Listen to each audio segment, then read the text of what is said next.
Team PokeColors family, today I'm going to be going over some cards that I'm going to be sending into PSA, which I think honestly might be the single most greatest submission of all time. If you're new, hit the like, subscribe down below, and let's take a look at what I'm sending off to PSA.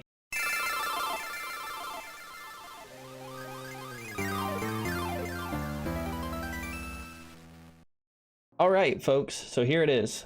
They raised the minimum limit from sending 10 cards at the TCG special of $15 a grade to 20, which is fine because I actually have a lot of cards that I want to grade. So here's a quick preview of some of the cards, and we're going to go through each one, kind of take a closer look, see what I might think it might get. I don't know. Hopefully my predictions are off and that the grades return a lot higher than I predict, because I tend to grade a little harder than PSA themselves, which I find kind of funny. So yeah, we're just going to take a look. A lot of these have been in my PSA grading backlog for probably as long as I've gotten the membership, since like September of last year, I think. So like these first 4 cards, I've been meaning to grade these for so long. It's just I've never had a reason to, because I've had other grades or other cards that I wanted to get graded first.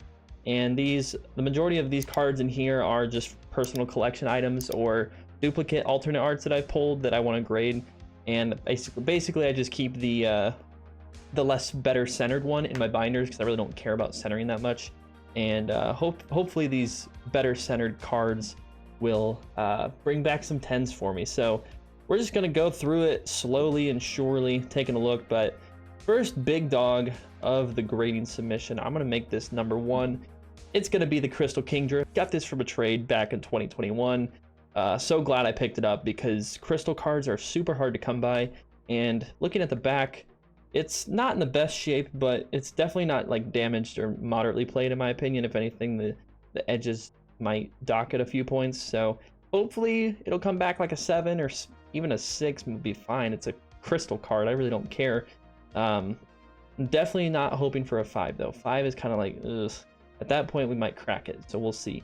We got Crystal Kingdra starting the submission off great. I love this card, love the foil.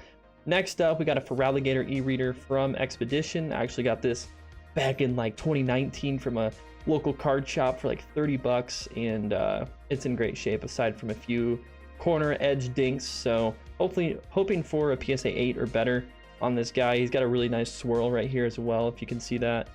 Super cool card, super cool like artwork as well. And it's by the main man, Arita, the artist that made Charizard. Yeah, English, even though it's not English. Next up, we got Pichu Expedition Holo, another really nice card. The foil is really nice on it.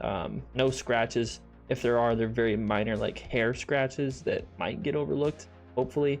And here's a look at the back. This guy, super minty. Can't complain about this guy, honestly. He's got a swirl in the top right as well.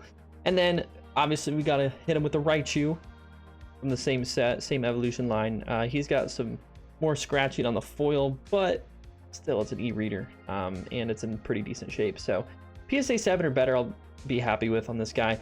Now we're getting into the hype lately. All right, this next probably 9 or 8 cards are all tag teams. All these tag teams. So I'll go through them one by one. These are cards I've acquired just over the last 3 or 4 years. Some of these are recent from the channel. Like this guy came from those tins that we opened that had Crimson Invasion instead of team up packs, like this guy here. Sat on shelves for months and months on end right before the big boom, and I remember I could have picked up another one of these, and I really wish I would have, because the promos are really cool. Like, look at those 2 right there in the same collection box. Like, you can't beat it. So I got those 2. Hopefully those will come back 9s or better. Not gonna sell them or anything regardless of the grade. They're personal collection item to display regardless of the grade. Same kind of goes for these guys.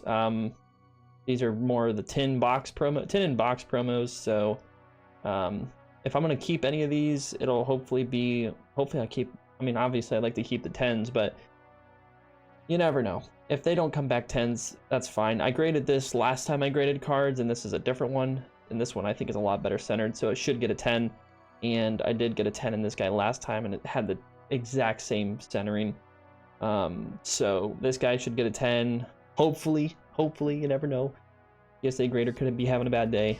These guys I'm a little unsure of just because the left border compared to the right border here is very off. Like if you can kind of see, it's a lot thinner on the left on this guy, and then vice versa, like the right side's thinner on this guy. But the thing is I was looking on eBay, and a lot of these tag teams that are graded PSA 10s literally have pretty noticeable differences between each left and right side. So I think as long as like the, you know, like the little tag team yellow kind of corner borders, whatever you call them, like the little frames, as long as these guys are in proportion, I think it'll be okay. Because I literally graded a tag team and it had a kind of like a darker, like tag teams are tough because you have to look and see how much of the card has that like dark yellow tinge to it in the bottom right corner. Some of them are a lot more noticeable than others, but like this one doesn't have any.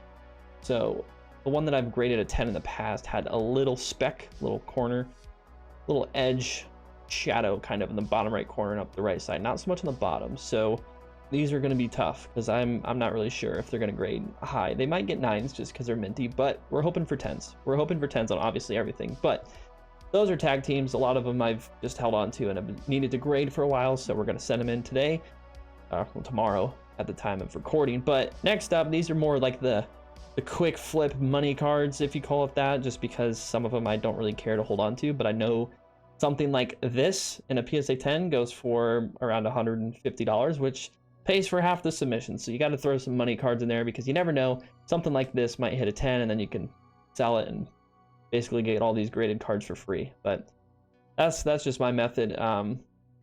So this is the Celebi that I've pulled recently. I pulled one Christmas like 2 years ago, and I pulled another one recently from a milk carton, and I just threw the better centered one in the grading pile, and here it is. We got Celebi alt art from Fusion Strike, Serena full art trainer from Silver Tempest, which hopefully the waifu boys will eat that one up. I might hold off on selling it just because if you look at some of the Chilean Rain cards in PSA 10, like I might give it a while before Silver Tempest kind of picks up in price. But next up, we got this Charizard V-Star. Beautiful artwork. I can't even complain if it gets a 9, but I think it has a 10 potential just because the centering is pretty good. And this was really the only artwork out of the 3 from the premium collection that I really cared to get in a 10, or even grade for that matter. And the goal is to get this in a 10, and then I can take the Mewtwo from Crown Zenith and get it a 10, and then I can display them left to right, side by side. That would be cool. Next up, just some trainer galleries. Some of them that I like that are well centered that I would like to just throw in a slab. This guy, super glad I pulled this from V-Star Universe. It's a Japanese Latios, Fusion Strike Latios from V-Star Universe, and it's a reverse. So it's got that confetti holofoil pattern, which I think is really cool, and it covers the whole card. So really hoping this gets a 10. I'm a Latios collector. Speaking of which, I recently acquired a personal grail card of mine. Check this out. Boom. It's Altomare's Latios from the VS, the Versus series in Japanese.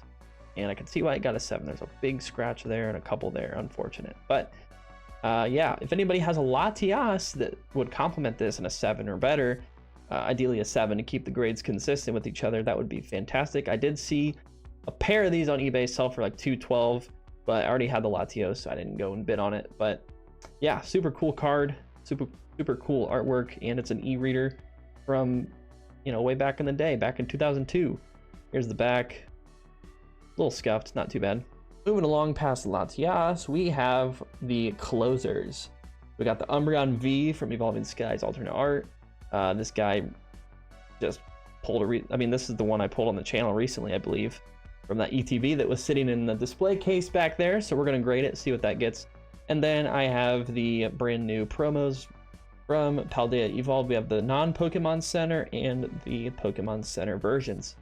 So hopefully these come back in a 10. I like these a lot, and I don't know. I envision like a huge display case that has probably like 70 slots, and I could just put up my favorite cards, maybe like resort them. But there you have it. I wanted to share this with you guys because last few submissions, really, I haven't done like that pre send off video, price grade prediction, whatever. Like this is what I'm grading, but I think this is gonna be like probably my best submission just because there's a lot to it. There is a lot to it, and A lot of big hitters in here.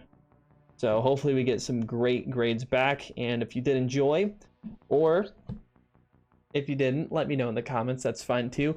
But yeah, we'll see you guys in the next video. Hopefully you have a great day. Peace.